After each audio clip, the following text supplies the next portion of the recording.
The city of Seoul didn't look like a home from the back of a fantastical, bulletproof Maybach. It looked like a circuit board of cold light and electricity, humming with a power that could consume anyone who touched it. June sat in the rear leather seat, a phantom in a bespoke charcoal suit that cost more than most families earned in a decade. He was 31 years old, the newly solidified head of the Cheonyong syndicate, and terrifyingly handsome in a way that made people stop breathing when he entered a room. He possessed everything a man was supposed to want: the loyalty of 3,000 soldiers, the fear of the government, and a bank account that grew by the second. Yet his eyes were fixed on something that didn't belong in this world of polished chrome and blood money. In his hand, resting against the knee of his trousers, was a cheap, yellowed paper napkin. It had been folded and unfolded so many times over the last 5 years that the creases were beginning to tear, holding on by mere fibers of memory. It wasn't a contract or a hit list. It was a receipt for a bowl of beef stew, date-stamped 5 years ago, with a smiley face drawn in blue ballpoint ink on the back. His lieutenant, a sharp-jawed man named Min-suk, cleared his throat from the front seat, glancing nervously at June through the rear-view mirror. "Sir, the board meeting is in 20 minutes. The regional captains are waiting to pledge their fealty." June didn't look up. His thumb traced the fading ink of the smiley face. "Cancel it," he said, his voice a low rumble that vibrated through the quiet cabin. "Tell them to wait. If they leave, kill them. But I have somewhere else to be tonight." Min-suk blinked, clearly confused but too disciplined to argue. "Somewhere else, sir? The sector is unstable. Where are we going?" June finally looked up, staring out at the rain-streaked window, watching the neon signs blur into streaks of red and blue. He wasn't seeing the luxury district they were driving through. He was seeing a dirty alleyway 5 miles and a lifetime away.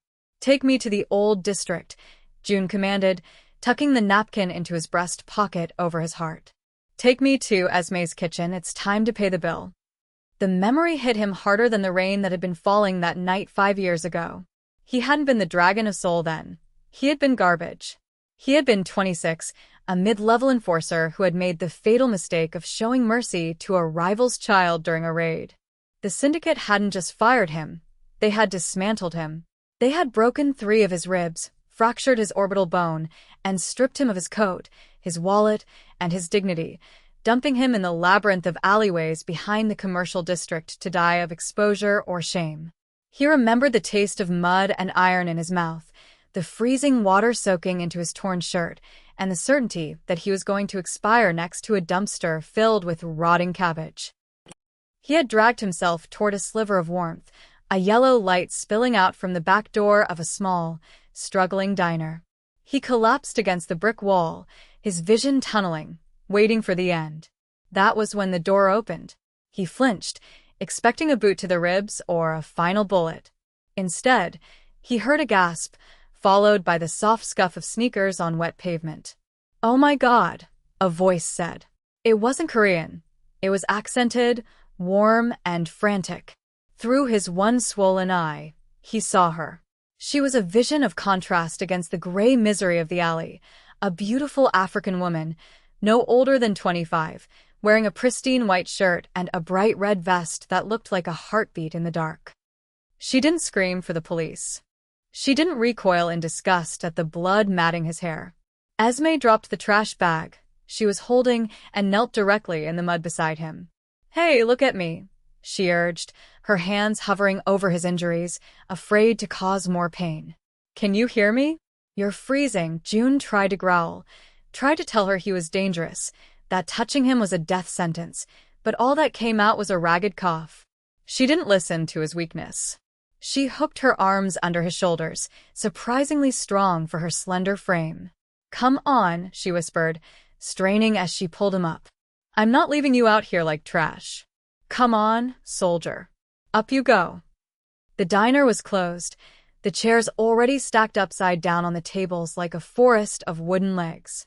The air inside smelled of roasted garlic, degreaser, and safety. Esme sat him down in the booth furthest from the window, away from prying eyes.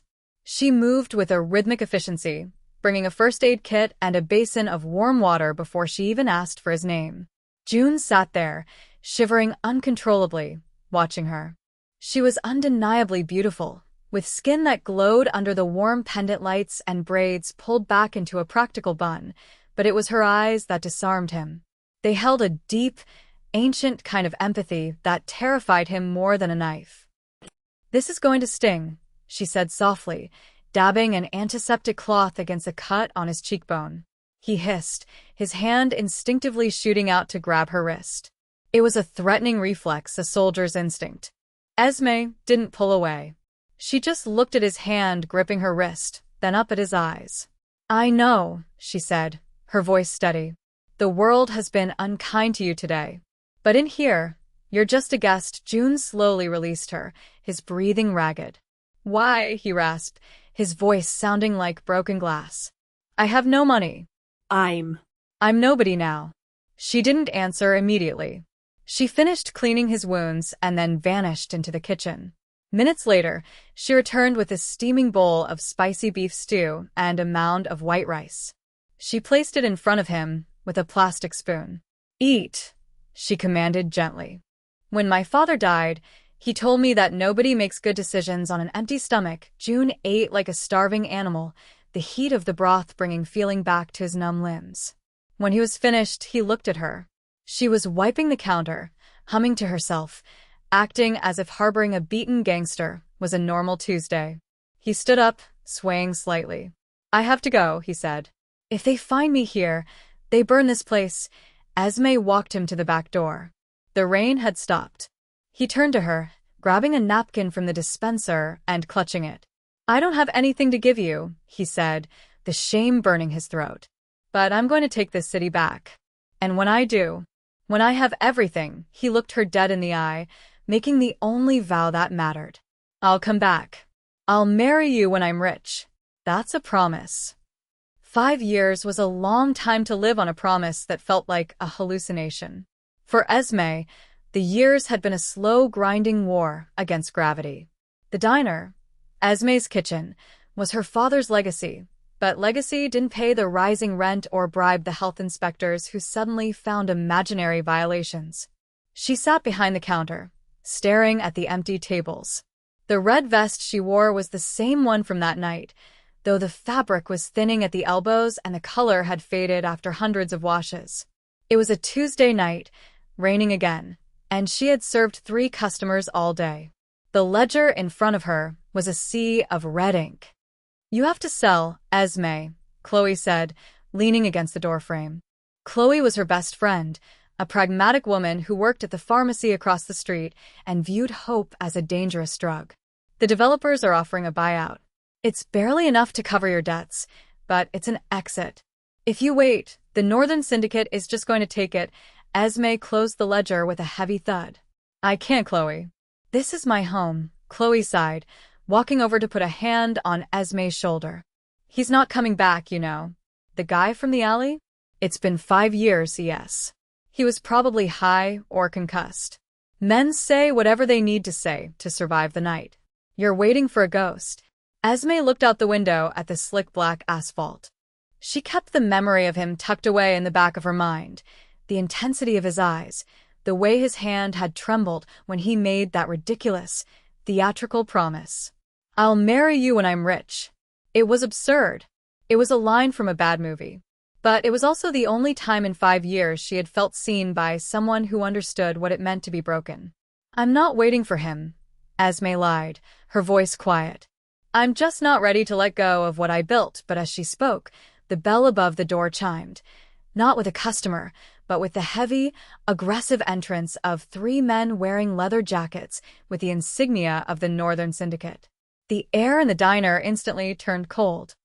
The leader of the thugs was a man named Calm, a thick-necked brute who enjoyed the sound of his own voice almost as much as the sound of breaking glass. He didn't sit down. He walked straight to the table nearest the window and swept the salt and pepper shakers onto the floor with a casual backhand. The glass shattered, loud and sharp in the quiet room. Esme flinched but stood her ground behind the counter. "I told you yesterday," she said, her voice shaking only slightly. "I'm not selling." And I'm not paying protection money for a neighborhood you don't even own. Kong laughed, a wet, ugly sound. We own the air you breathe, sweetheart, he sneered, stepping closer. You think because you're a foreigner you get a pass? Tonight isn't a negotiation. You sign the deed transfer, or we burn this place down with you inside it. He slammed a crumpled document onto the counter. Esme looked at Chloe, who was shrinking back against the wall, terrified. Esme reached under the counter, her hand brushing against the panic button, but she knew the police wouldn't come in time. Get out, Esme whispered. Kong leaned over the counter, grabbing the lapel of her red vest. Wrong answer. Suddenly, the street outside exploded with light. High-intensity xenon beams cut through the rain, flooding the diner with a blinding white glare. The low hum of heavy engines vibrated the floorboards. Kong froze, squinting at the window. What the hell is that? He muttered. Outside, 4 black SUVs had boxed in the entrance. The doors opened in perfect synchronization. 12 men in matching charcoal suits stepped out, forming a corridor to the diner door. They didn't look like street thugs. They looked like a Praetorian guard. The door to the diner opened, and the bell chimed, a delicate, innocent sound against the suffocating tension. A man stepped in. He was wearing a suit that cost more than the entire building. He didn't look at Kong. He didn't look at the shattered glass. He walked straight to the counter, his eyes locking onto the woman in the red vest. June had returned. Kong released Esme's vest as if the fabric had suddenly turned into molten lead. The air in the diner, previously thick with the smell of stale coffee and fear, was now suffocatingly thin, sucked dry by the presence of the man standing in the doorway. June didn't shout.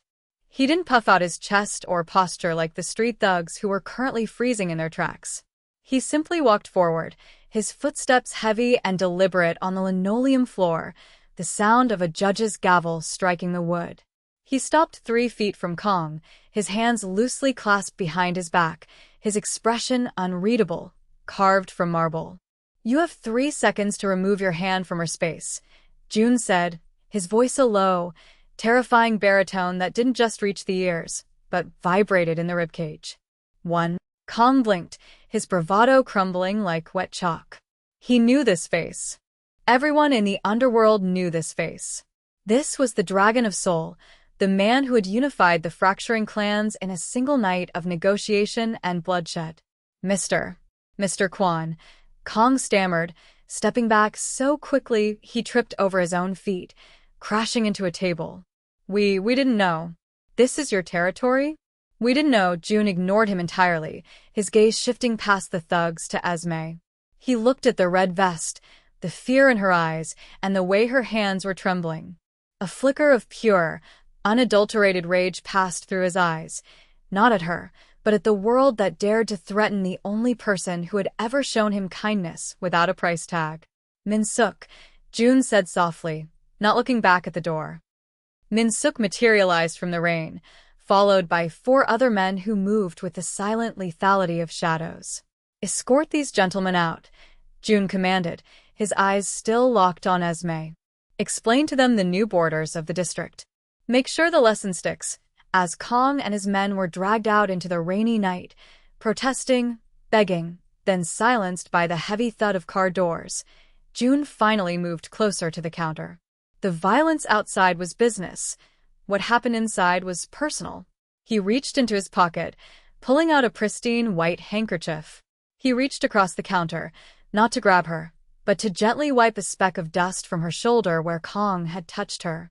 I apologize for the noise, June said, his voice dropping to a tender register that shocked Chloe, who was still pressed against the wall. I tried to get here sooner. The diner fell into a profound silence, the kind that usually follows a thunderclap. The only sound was the hum of the refrigerator and the distant, rhythmic wiping of windshield wipers from the convoy outside. Esme stood paralyzed behind the counter, her heart hammering against her ribs like a trapped bird. She looked at the man in front of her. The bruises were gone. The torn clothes were replaced by Italian wool. The desperation was replaced by absolute authority. But the eyes, dark, intense, and filled with a terrifying amount of hope, were exactly the same. You, she breathed, the word barely audible. You're alive. June offered a faint, almost shy smile, a crack in his armor that he allowed only her to see. I told you, he said simply. I keep my promises. He reached into his breast pocket, over his heart, and withdrew the object he had guarded more fiercely than his empire. He placed the yellowed, fragile napkin on the counter between them. The blue ballpoint smiley face stared up at them, a childish drawing that carried the weight of a lifetime. 1 bowl of spicy beef stew. June read the receipt aloud, his voice thick with emotion. Paid for with kindness. Debt outstanding. Everything else, he looked up at her, and for the first time, the powerful Mafia boss looked vulnerable, like a man offering his neck to the blade. I didn't forget, Esme. Not for a single day.